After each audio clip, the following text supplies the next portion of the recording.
Nathan just said he doesn't have the link. I think he's looking in his calendar by the sounds of that message, not on the email.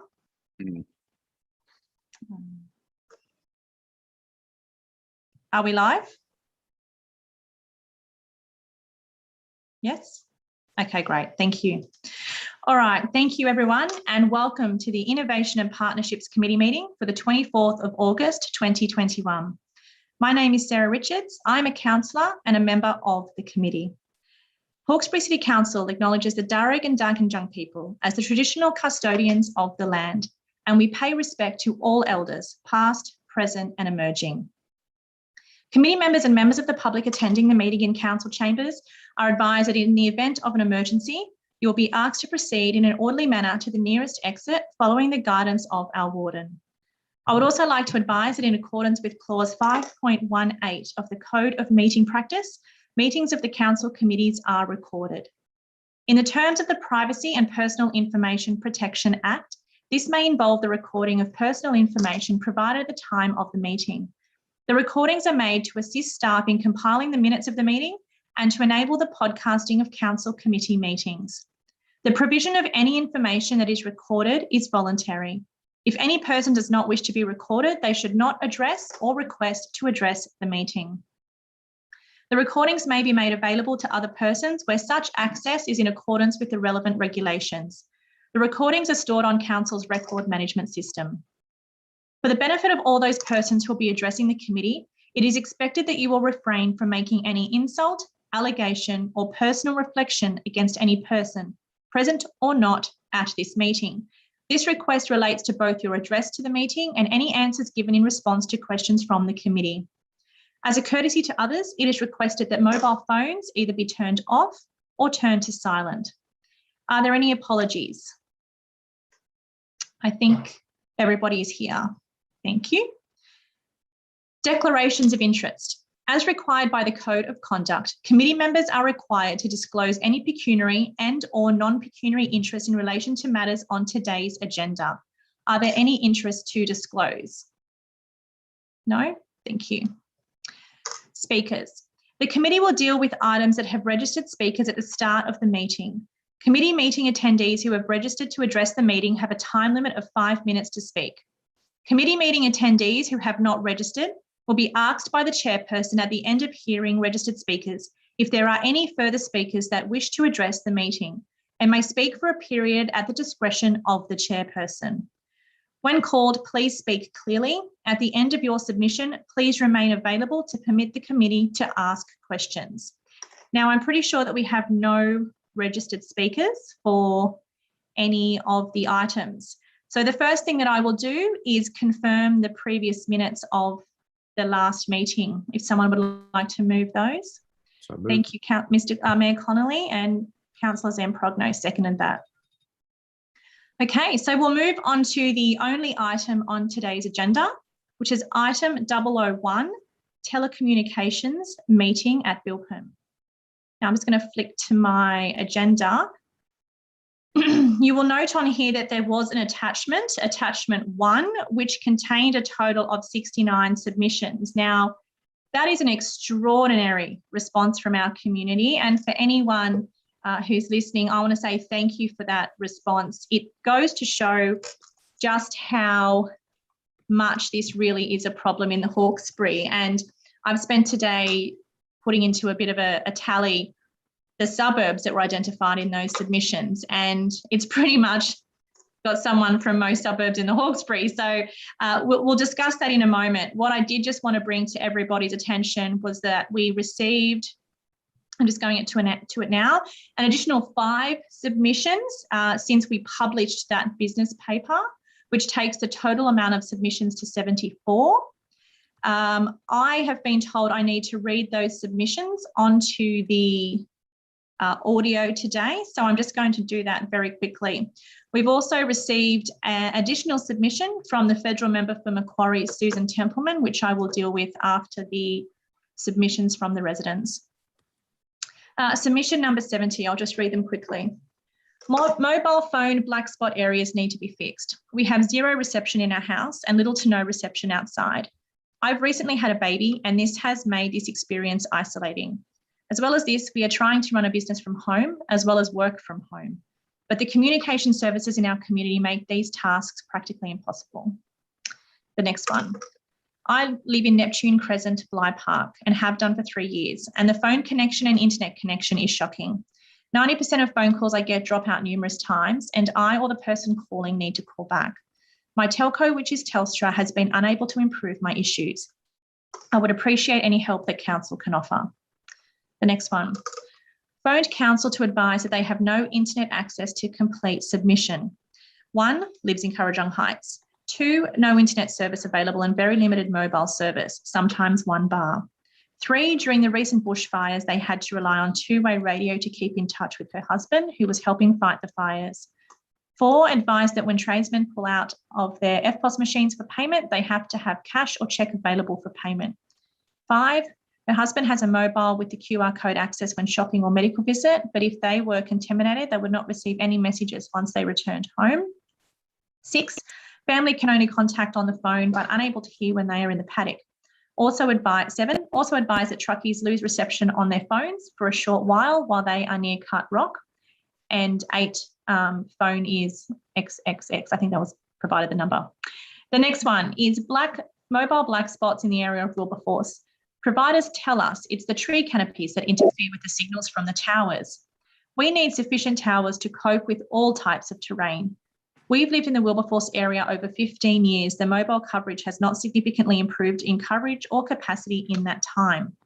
For example, no matter which mobile phone company you use, there are black spots on Bell's line of road or the Putty Road within 5 minutes of Wilberforce. Even before COVID, the mobile service became so slow or even died during peak times as more people use the network for data. We have been advised that the only way to get coverage at our property is to install a private booster, which we cannot do as these are illegal. Happy to discuss with you further. Thank you. And the last one, I live on Laws Farm Road. I pay for fixed wireless NBN from Telstra, but experience continual and significant service issues that have been unremediated for months. And that was the end of the additional submissions. We now have the letter from Susan Templeman, the federal member for Macquarie. Mr Mayor, that one was addressed to you, if you'd like to have a look at that one. Yeah, I might propose, Chair, that if it's okay, that we just table that correspondence. It's quite long rather than take time to read it out. It's been circulated already to all committee members, so we could, if that's okay, I might just move that we just table that and have it noted in the minutes. Excellent. We'll have that one noted in the minutes. That's okay to do? Yep. Okay, lovely. Do I have a seconder for that to do that? Just propose it? Yeah, I don't know if you need a motion. All right. Thank you, Mr Mayor.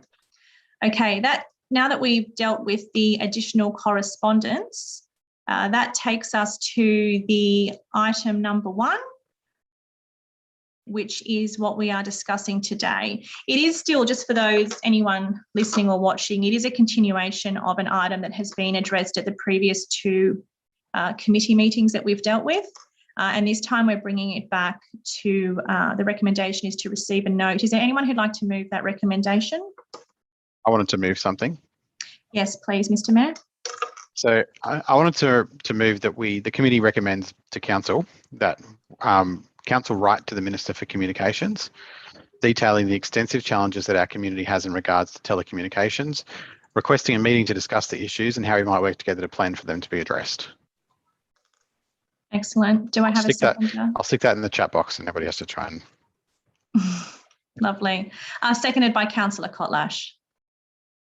Wonderful. Any discussion? Yeah, if that's okay.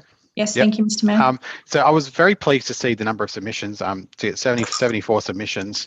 Obviously shows that this is a very serious problem for lots and lots of people all over the community, and obviously something that you can tell when reading them, a lot of them really irritates people as well. It's really affecting them on a daily basis, and it actually impacts their quality of life.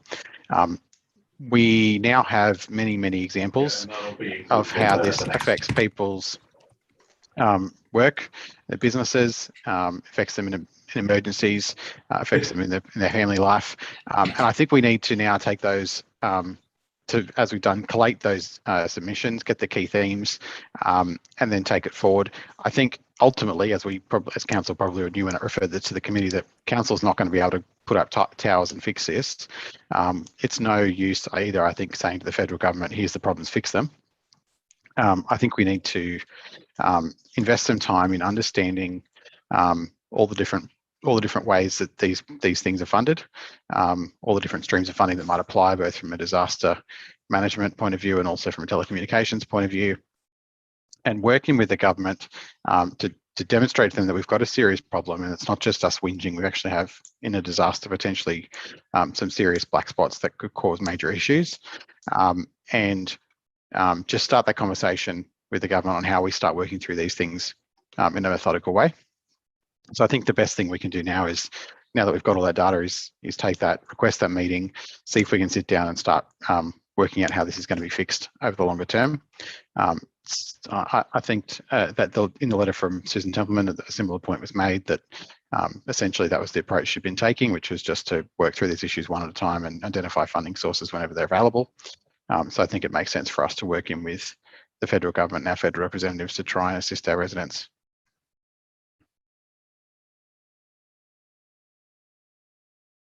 So you're on mute, Councillor Richards. Yes, I was. Thank you, Mr. Mayor. Councillor Kotlash. Thank you, Madam Chair. Yes, I agree with what Mayor Connolly has just said. I think we really have to get together and try to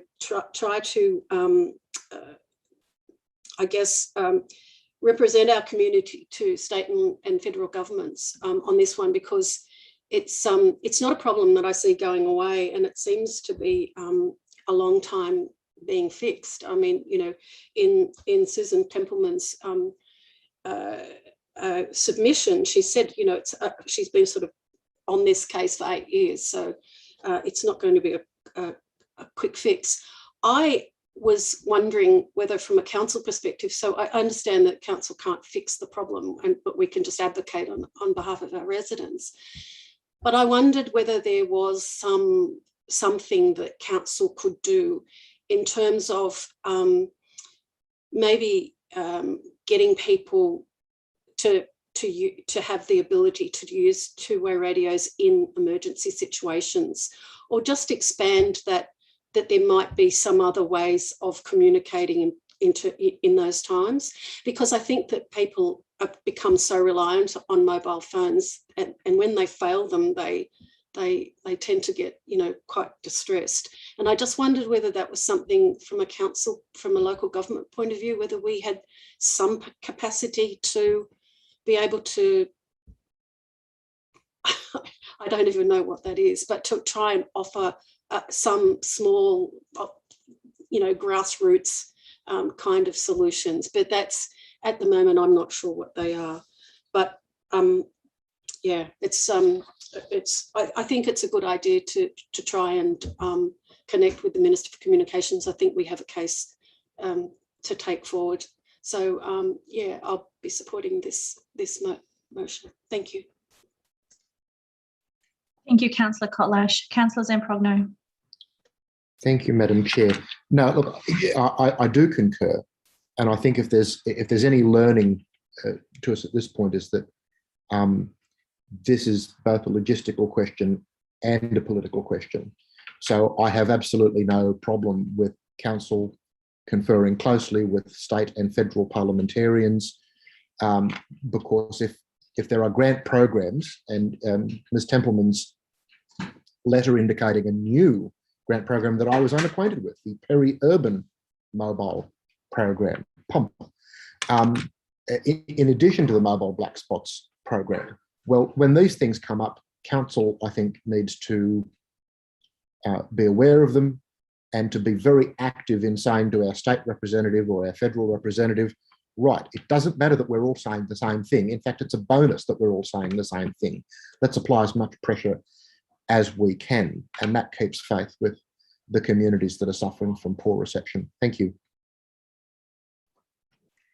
Thank you for that. I'll just add a little bit on that. And I think that it is vital that council be seen to be doing something in this space, especially considering it was a direct question given to this committee from council to try and resolve something. And I think if we can just touch back on the reason that it originally came to this committee was from an issue at Bilpin, and as per the current title there. And what it has actually expanded to in this committee is basically to encompass something across the entire Hawkesbury LGA. And I think that that's a positive thing in a way that, I mean, not that we have the problem, but that we have been able to expand that it's not just Bilpin who does have an issue with telecommunications, but there are certain spots all over the Hawkesbury. And looking through the submissions that we received, there were a lot of places there that I can certainly agree with when people detailed them, especially, you know, one of them, for example, every time you drive past Colo High and Rural Press, your phone will drop out without fail. And anyone who drives Bells Line of Road knows that. And reading those sorts of submissions through there, different spots directly on the putty, I'm like, yes, I know that happens. So while it is not our direct responsibility as a council to make something happen in this space, when we've been delivered a problem and our committee has a question that we need to answer, I think we are certainly taking the right path. And if the Minister for Communications would welcome a meeting with us, backed up by the data from our residents identifying those black spots, then I think that that makes a really good case for hopefully some funding in the future. So I completely support that recommendation, and looking at it, all participating councillors have had a say. I just wanted to check if any attendees wished to speak. I take that as a no. I'm just flicking to attendees. It doesn't look like it. So what I will do then now, if there's no other words to be said, I will put that item to a vote. All those in favour? And being 4 in favour, there will be no against. So I move that that matter has been passed. There's no other items on the agenda for today, so that would be all that the committee needs to do. I thank everybody for their attendance, for the councillors, for the staff, and for the attendees, and I wish you a lovely evening.